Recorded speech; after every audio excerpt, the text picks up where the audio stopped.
from Florida. It's obviously, I'm from Central Florida. Obviously, I didn't grow up being a fan of either Florida State or of UM, when I was a child and whatnot. But being in close proximity to both Tallahassee and the city of Miami and Coral Gables, you see the tradition of what UM versus FSU is and what that means to Miami fans, what that means to Florida State fans, and how far that goes back, and that kind of hatred, and this is a great rivalry. It's an excellent rivalry, and I've been seeing that since I was a little kid, and that's continued to grow, develop, and it's awesome. So I'm excited for this week, as you can assume. Absolutely.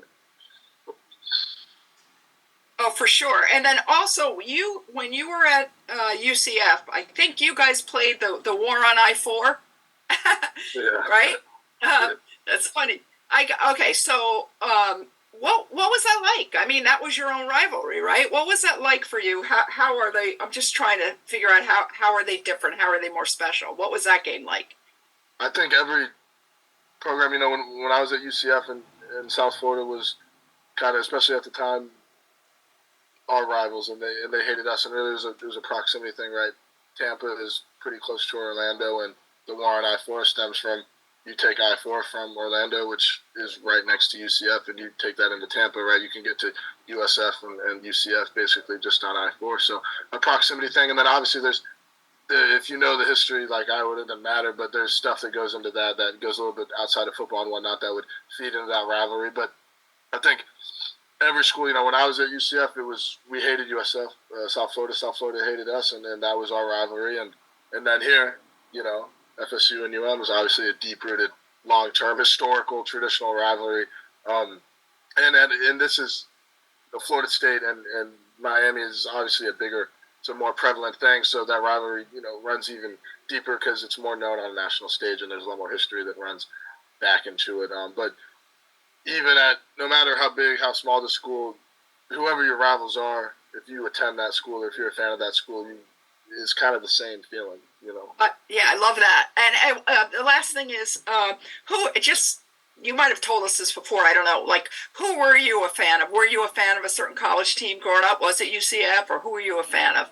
UCF. My mom and dad's house, and the house that I grew up in, was probably 10 minutes from Central Florida, from UCF, and my high school was probably 4 minutes. My dad went there. So it was the local school, and then my dad going there, and he played football at UCF briefly for a few years, and I had some other family that played there a little bit after. But we were so close, and my dad attending there, and my mom attending there briefly, and my older sister is a graduate of there, so that's growing up. We went to UCF games, and I was a UCF fan. Thank you very much. Our next question for Matt comes from Matt Schradell, CaneSport. Matt? Yeah, hey, Matt. I guess, the offense has struggled a little bit recently. What signs do you maybe see in practice this week that things can get back right on Saturday? Because you guys are probably going to have to score some points to win this game. Yeah, absolutely. They don't have to score points. Obviously, Florida State has an excellent offense, an excellent defense, a really good football team. Number 4 team in the country, and all across the field, both sides of the ball, they got ball players, they got good coaching staff, they got good schemes on both sides of the ball, and that's what you would expect from a team that is undefeated 9-0 and the number 4 team in the country and has had the success that they've had. For us, it's the same. It's the same thing every week. It's when we're out on the practice field. Obviously, we trust and we know that Coach Dawson and Coach Guidry, right? They're gonna deliver game plans that are gonna match what we need to do and what can expose Florida State, in this case, their side of the ball, whatever it may be. And then for us as players, and what I'd be more intimate with is, when we're on the practice field, you just got to remain focused. You got to progress, right? And take advantage of the game plan. Everyone on the field, not just the quarterback, not just the center, not just this receiver, this running back, this O-lineman, this tight end. We all got to understand from offensive perspective, what Florida State in this case is doing on the defense side of the ball, what they like to do, and schematically, and obviously, we know that, and we learn more and more as you practice and as you watch more film throughout the week, and learn more from Coach Mirabal and Coach Dawson, whoever that may be. We got to keep focused and get after it every day on the football field. Like today, Tuesday and Wednesday are done now, so those are the bigger loads, more physical, padded, longer practices, and that's a great thing. The great thing for getting physically prepared as well as mentally prepared And then, tomorrow will be a little bit more toned back in the sense of, you're not in the shoulder pad smacking each other. It's a little bit shorter. It's more of a mental day.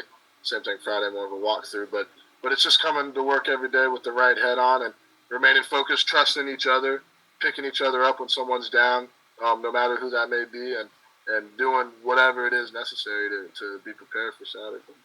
Yeah, and as a quick follow-up, how do you, they have a strength, obviously they have a great defensive line, Jared Verse, et cetera.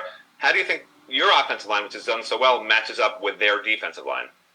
They do have a really good defensive line across the board, and they have a really good defense. They have really good linebackers.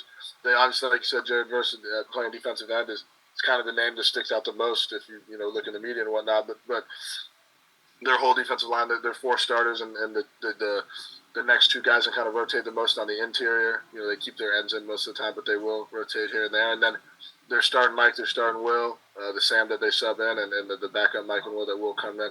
They're all really good players, and they run a good scheme. They run it sound. It's not super complex, but they don't mind if you know what they're doing. They're going to try to hit you sometimes with stuff, but they're more one of those defenses that wants to line up and play football. It ain't like this is what we're talking about, kind of in the room leading up to this week on Sunday, or Monday.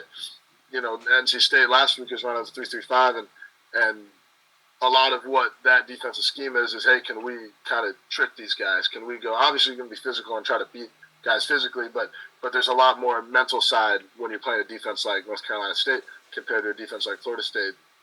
They want to line up, they want to play football and play, hey, your guys versus our guys. That's when our offensive line, we've had success all year. Kind of, we were talking about it today, rose up to the challenge, regardless of who we were going against, whether that was a big challenge, in the sense of the personnel we were playing, the team we were playing, like playing Texas A&M, you're playing Clemson, good football teams. Or you've got to maintain a certain style of play, a standard of play when you're maybe playing a lower level like a Bethune-Cookman or whatnot. And we've, talked about it every week. We've risen to the challenge, whatever that occasion may be, on a weekly basis. And we got extreme confidence in ourselves and in Coach Mirabal and Coach Dawson. And I know from an offensive line perspective, we're ready to play anybody. Next, we'll go to Adam Lichtenstein for the Sun Sentinel. Adam. Hey, Matt. How's it going? Good. So you mentioned a minute ago about, picking guys up when they're down. Obviously, Tyler struggled the last couple weeks. How have you guys been working on building his confidence, picking him up while he's down and blocking out the noise from, like, social media and stuff like that? Yeah, well, and I don't know how everyone reacts to social media. I think Tyler's a mature and experienced enough individual that, regardless of what he may see on social media, is not going to bother him because he's been a quarterback for a long time, and especially at that position, you got to be able to push that shit out of the way. But when it comes to us, especially older guys on the team that have more experience, more leadership, whatnot, it's just whatever it may be, making sure that he's good in a good mental headspace, trying to put him, whether it's on the field or locker room, whatever it may be, especially when we're out at practice, in the best headspace he can be in, the most we can help him prepare, right? So whatever it may be on the field, a certain play, we got to make sure us five, talking about offensive line and the running back and receivers and tight ends, we're all on a great mental page, right, to take however much off of the quarterback that we can. And that's indifferent of where you're at, who you're playing, who's at quarterback. It doesn't matter. You're gonna do that to try to help your quarterback out, just because that's such a mentally demanding, hard position. Probably the hardest thing to do in sports is play quarterback. But all of our quarterbacks are on the same page, and they're all working every single day, competing and whatnot, and it's been a good week. We'll wrap up today with Susan Miller, Doug, and Susan. Thanks, Josh. Matt, the recruiting aspect of this game, how important? Again, you're an older guy, more mature. What kind of difference do you think it makes when these recruits, that a lot of them are picking, or some of them between UM and FSU and stuff? How big is a game like this, or is it not? No, I mean, I'm not super in touch with the recruiting world, especially given that I've been out of high school for 4 or 5 years, whatever it is now. Mm-hmm. But nonetheless, a rivalry game like Florida State versus Miami does have an impact in recruiting, especially how many recruits that FSU and UM are competing with kind of on a daily basis, a yearly basis. They're kind of going towards the same guys in Florida, going for the same type of talent. Both are heralded programs that have, success and that recruits want to go to. That they field really good recruiting classes on both sides, both us and Florida State. So there is definitely a factor that plays into that. I don't know if that will come to fruition for anybody, regardless of whatever happens on Saturday, but I'm sure there's something that goes into that. Thanks. Awesome, Matt. Thanks for your time today, and good luck on Saturday. All right, thank you.